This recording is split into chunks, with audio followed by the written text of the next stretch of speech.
Öküz ve Kurbağa Masalı.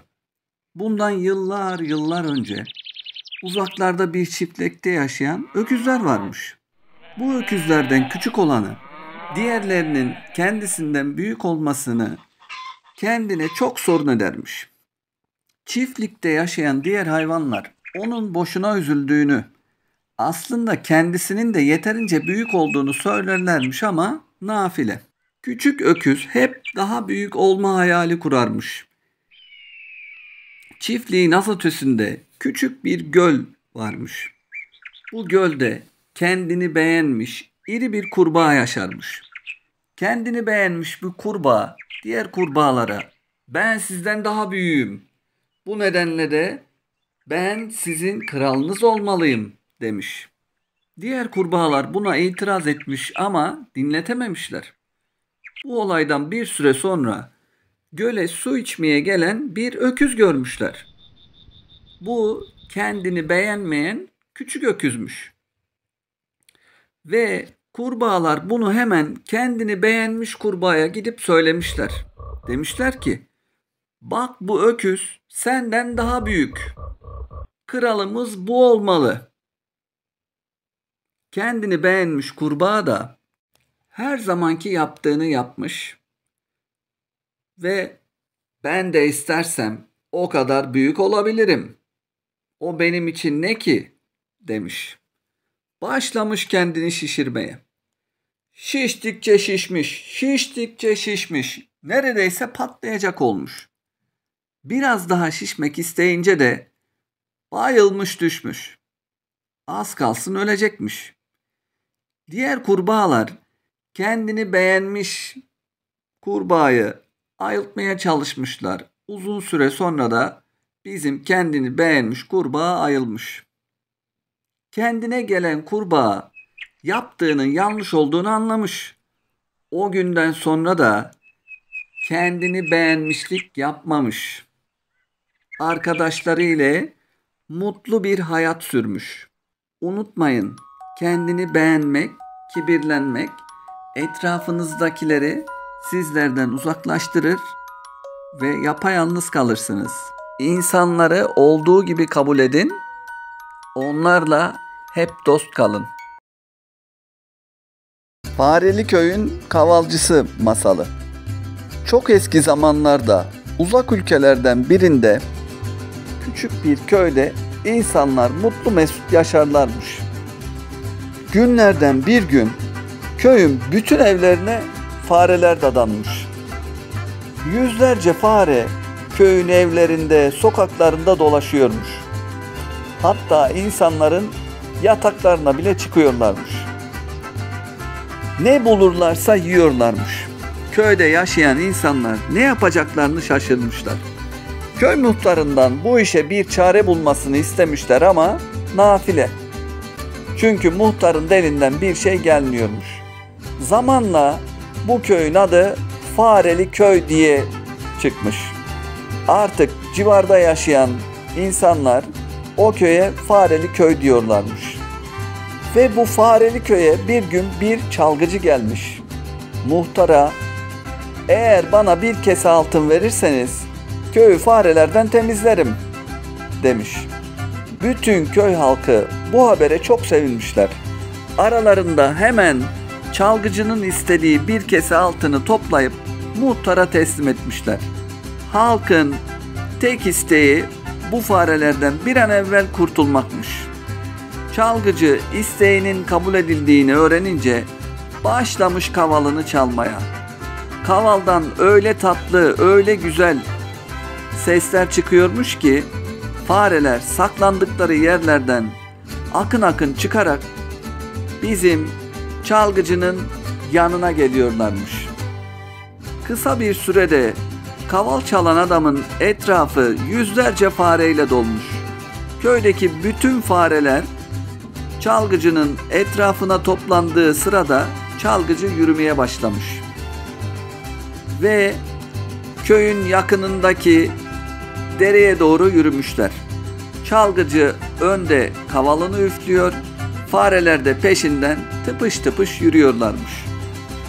Çalgıcı dere kenarına gelince suyun içine yürümüş, fareler de peşi sıra suya girmişler. Derede o kadar çok su varmış ki çalgıcı karşı kıyıya geçene kadar fareler suya kapılıp birer birer gitmişler. Farelerin her biri derenin sürüklemesiyle ormanın çok uzak yerlerine, asıl yaşayacakları yuvalara doğru gitmişler. Ve bizim kaval çalan adam hemen köye dönmüş. Köye dönerken de çok sevinçliymiş. Çünkü yaptığı işten dolayı ödülünü, yani bir kese altınını alacakmış.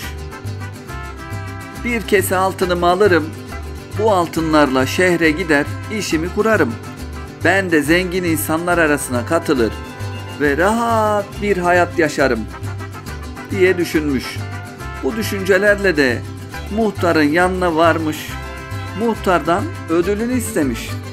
Ama bizim muhtar maalesef ona demiş ki, nasıl olsa farelerden kurtulduk, bir kese altını vermesem ne olur diye düşünüp çalgıcıya çeşitli bahaneler gösterip bir kese altını vermemiş.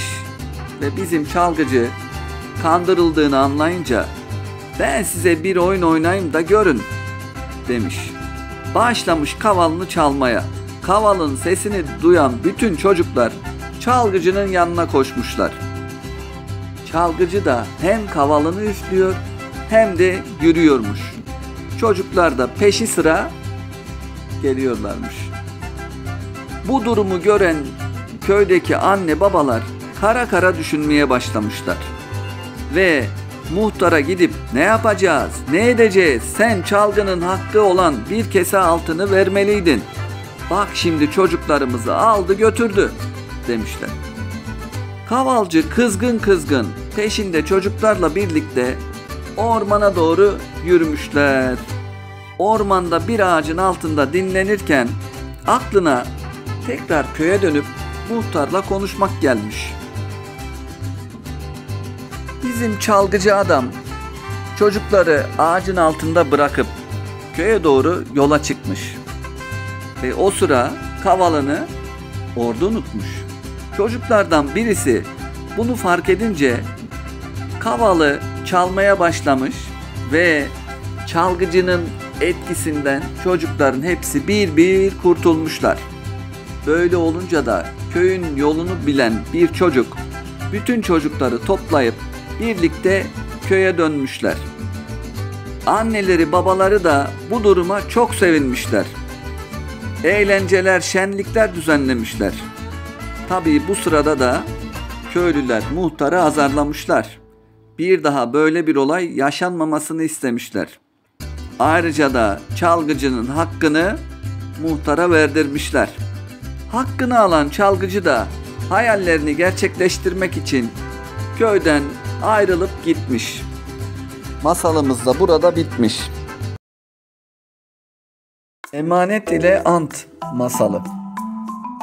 Evvel zaman içinde, kalbur saman içinde, develer tellal iken, pireler berber iken, ben dedemin beşiğini tıngır mıngır sallar iken, çok eski zamanlarda adamın biri bir dostuna emanet para bırakmış. Aradan epey bir zaman geçip de parasını istemeye gittiğinde emaneti alan adam, yanılıyorsun, sen bana para mara vermedin diye aldığı parayı inkar etmiş. Verdiydin vermediydin derken bu iki arkadaş kavga etmeye başlamışlar. Sonunda borç veren adam, yargıç önüne gidelim, orada ant içer misin demiş. Diğeri bu teklifi kabul etmiş ama içine de bir korku düşmüş. Ya bu durumdan dolayı başıma bir iş gelirse diye düşünmüş. O gün iyice düşünmek için kasabasına doğru yola koyulmuş. Kasabasının girişinde topal bir adama rastlamış. Adamın elinde bastonu, zor yürüyormuş bu adamcağız. Borcunu inkar eden adam bu adamı kasabada ilk defa gördüğü için sormuş. Sen kimsin? nereye gidiyorsun demiş. Topal ve yaşlı adam da bana ant derler. Yalan yere yemin edenleri cezalandırmaya gidiyorum diye karşılık vermiş. Borcunu inkar eden adam bunu duyunca peki sen bir çıktığın şehre bir daha kaç yıl sonra dönersin diye sormuş. Topal ve yaşlı adam 40 yıl sonra dönerim, belki de 30 yıl sonra dönerim diye karşılık vermiş. Bunun üzerine de bizim borcunu inkar eden adamın hiçbir korkusu kalmamış. Kendi kendine düşünmüş. Oho, aradan 40 yıl, bilemedin 30 yıl geçtikten sonra kim öle kim kala diye mırıldanmış. Artık rahatlamış. Çünkü yalan yere yemin edenleri cezalandırmaya gelen adam kasabadan çıkıp gitmiş. Bir daha da 30 belki 40 yıla kadar gelecekmiş. Ertesi gün mahkemeye yargıcın karşısına çıktığında büyük bir rahatlıkla yargıç ona sorduğunda şöyle cevap vermiş. Hayır, bu dostum bana iftira atıyor. Para filan vermedi diyerek ant içmiş. Yani yemin etmiş. Yargıç da onu ant içtiği için suçsuz bulmuş ve serbest bırakmış. Borcunu inkar eden adam bu işte böylece halloldu. Bundan da yırttık demiş içten içe. Ve keyifli keyifli mahkemeden çıkıp eve doğru giderken eli bastonlu yaşlı adam dikilivermiş karşısına. Hemen karşısında beliriveren bu adamı görünce bizim borcunu inkar eden adam korkmuş ve ona sormuş. Hani sen aşağı yukarı 30-40 yılda geliyordun. Ne oldu da geldin demiş. Bunun üzerine eli bastonlu yaşlı adam canımı pek sıkan olursa ben hemen o günde geliveririm demiş ve borcunu inkar eden adama da cezasını orada hemencecik vermiş. Borcunu inkar eden adamın yaptığı gibi yalan söyleyen insan kendini kandırır. Zararı kendisine verir. Ant isimli eli bastonlu yaşlı adam borcunu inkar eden adama ne mi yapmış? Onu çok uzak dağ köylerinden birisine sürgün etmiş. Geri kalan hayatını orada fakirlik içinde geçirmiş bizim borcunu inkar eden adam. Yalan söyleyenler bir gün gelir, layık oldukları cezayı bulurlar. Masalımız da burada bitmiş. Gökten 3 elma düşmüş. Biri masalı dinleyenlere, biri ant isimli yaşlı adama, biri de masalı anlatana. Lütfen kanalıma abone olmayı ve videoyu beğenmeyi unutma.